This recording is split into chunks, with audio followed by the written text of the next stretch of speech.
This is the Audi Q8 e-tron, and it's a new name for a car that's actually been around for a few years already. But it isn't just the name that's changed. Audi's range-topping electric SUV has had a whole host of other updates to it as well. And in this review, we're running through what the changes are, and we're going to tell you whether this is the best electric SUV that you can buy. But before we get into all of that, if you want to see lots more new car reviews, make sure you subscribe to our channel and go to whatcar.com for a great deal on your next car. So, the Audi e-tron launched back in 2019, and at the time, it was Audi's only fully electric car. But today, there are lots more fully electric Audis, and they all have e-tron as part of their name. So, this is the Audi e-tron, but to make it a bit clearer what it actually is and where it sits in Audi's lineup, it's now called the Audi Q8 e-tron. To confuse things further, there already is an Audi Q8, which is fuel-powered. But this Q8 e-tron is nothing to do with that car. Normally, a rebranding is something you do if you want to disassociate yourself from something that wasn't very good, but that shouldn't be the case with the Q8 e-tron, because the e-tron was a really good electric SUV. It was incredibly quiet, incredibly comfortable, and it was all the more impressive really because it arrived at a time when there really wasn't much around in the electric car market, certainly nothing like the competition that this car faces today. But with the e-tron, there was one major flaw. Before we tell you what that was and whether it's been fixed now, let's run through some of the changes on the outside of the Q8 e-tron. So you can see now, it does have a different look from before. You've got new bumpers, a new grille, the badge is different, you've got new headlights, and you'll find some new alloy wheel designs as well.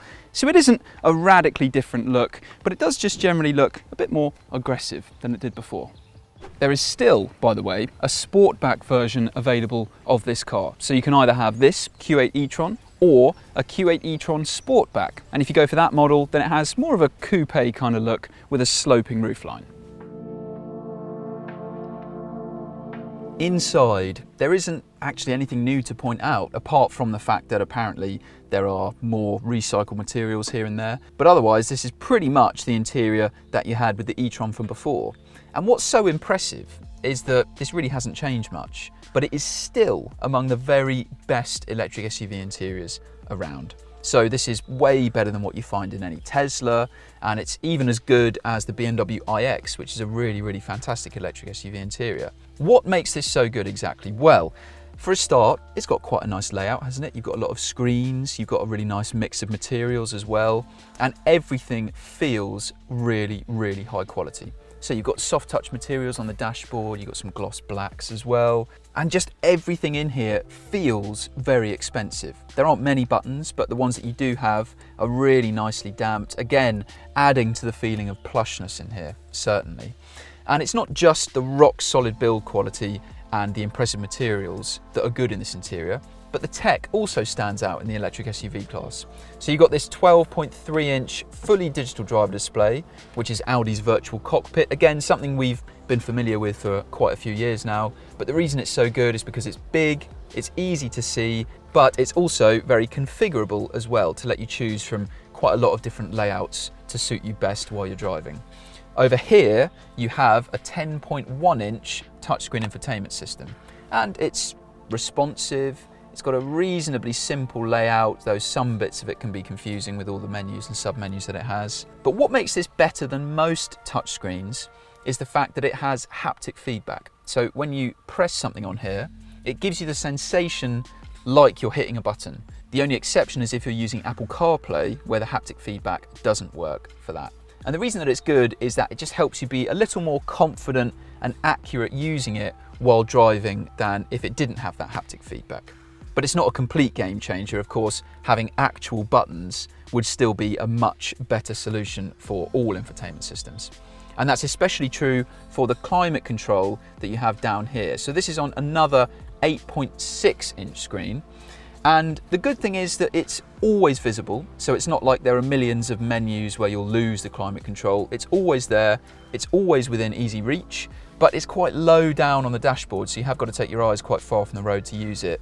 And again, yes, you've got haptic buttons, so you know when you're making it warmer, you know when you're making it colder, but actual buttons and dials would still be a lot better and a lot safer to use while you're driving. But anyway, overall, the tech and especially the quality is very impressive in the Q8 e-tron. But it's not just those things that make the interior very good, because even from a practical perspective, this is an impressive electric SUV. Because for a start, you've got huge door bins down here. You've also got this massive center console bit as well, which gives you this armrest you can slide forwards, and underneath it you've got some helpful storage. And then this huge bit in the middle here gives you loads of other storage compartments as well. The slightly annoying thing about this though is the fact that you can't actually close this to kind of cover it up and make it look a bit neater. And same for the sides here, they're open. So it means if you just throw something down here, it might just fall out the side. So it would be better really if you could close all this up to make it one big storage compartment. But still, in this, you've got 2 cup holders, you've got your wireless phone charging here. And all in all, this is an expensive interior, but it feels like an expensive interior, and you really would struggle to find any electric SUV which is much better than the Q8 e-tron.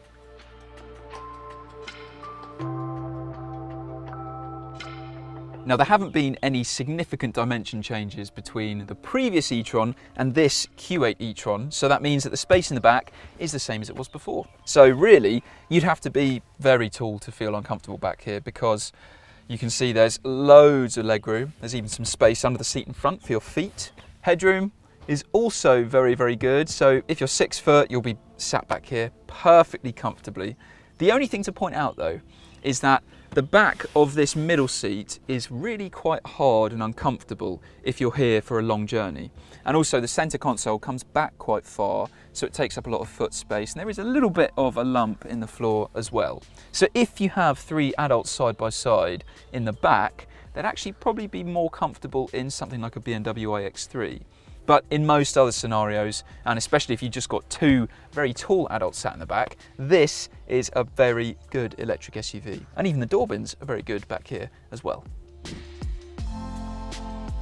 Like the rear seats, there aren't any changes to the dimensions of the Q8 e-tron's boot, so it's as practical as it was before. Which means, by electric SUV standards, this is really very good. So, in total, we could fit 8 of these carry-on size suitcases into the back below the parcel shelf, which is the same as you'll be able to get in an iX, and it's 1 more than what an I-Pace can manage. What's great with the Q8 e-tron is the fact that you've got these 2 handy storage compartments either side of the boot. There's hardly any loading lip at the front, and there is loads of underfloor storage as well.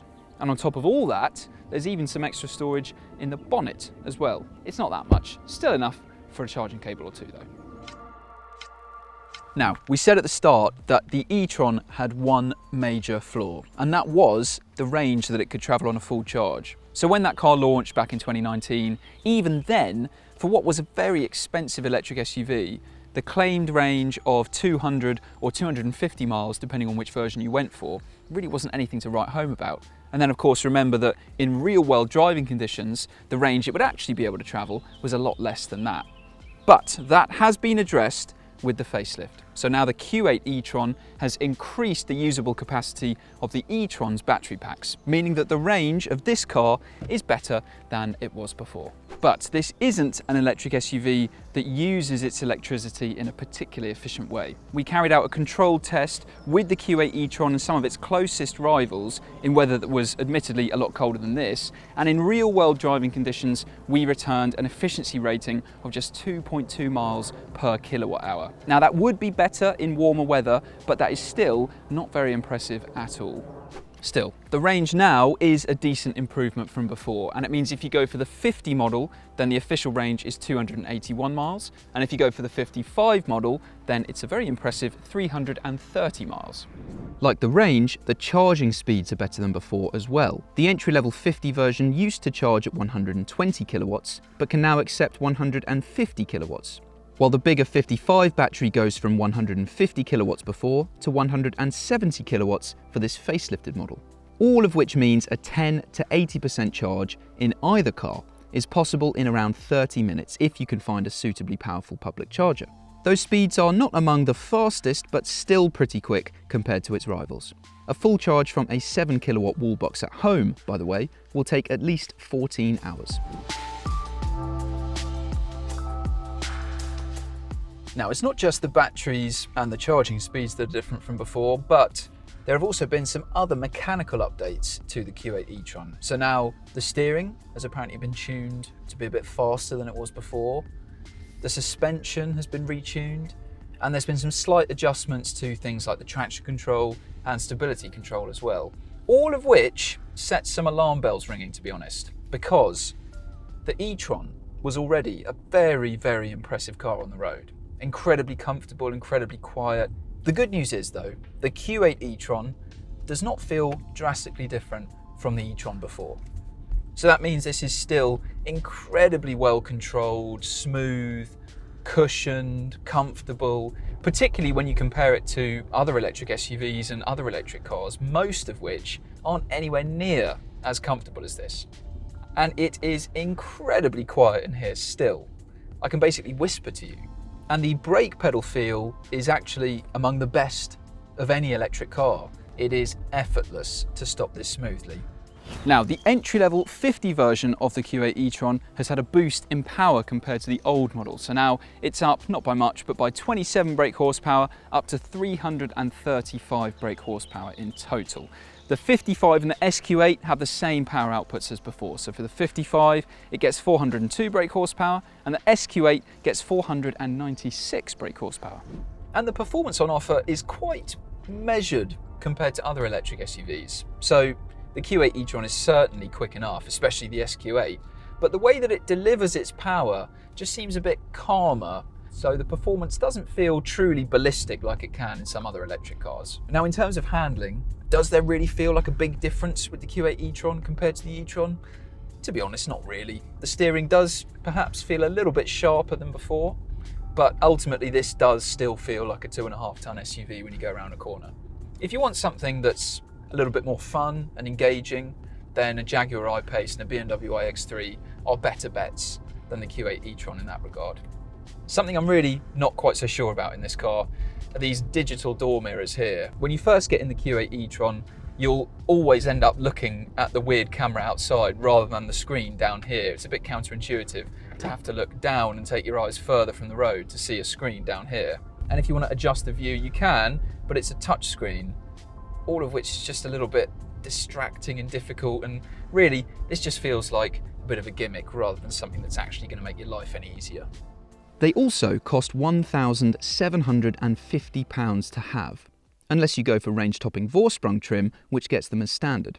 But which is the best trim and model to go for in the Q8 e-tron lineup?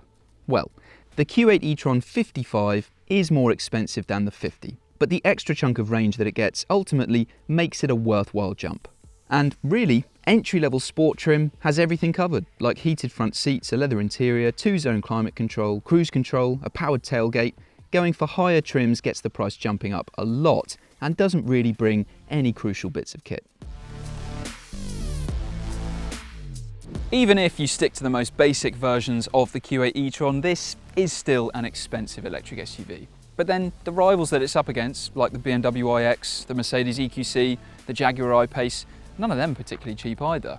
Prices for the Q8 e-tron can go up to almost £100,000, and it definitely is the case that the cheaper you make this car, the more competitive it looks against its rivals. And while this might not be the most fun electric SUV to drive, it is one of the most comfortable and quietest, and it's also beautifully built inside and pretty practical too. So the Q8 e-tron, like the e-tron before, is a great electric SUV choice, now with a better range. If you want to find out more about this car, go to whatcar.com where you can read our review of this and every other new car around, and you can also get a great deal on your next car. But before you go, subscribe to our channel to see lots more new car reviews like this, and tell us in the comments below what you think of the new Q8 e-tron.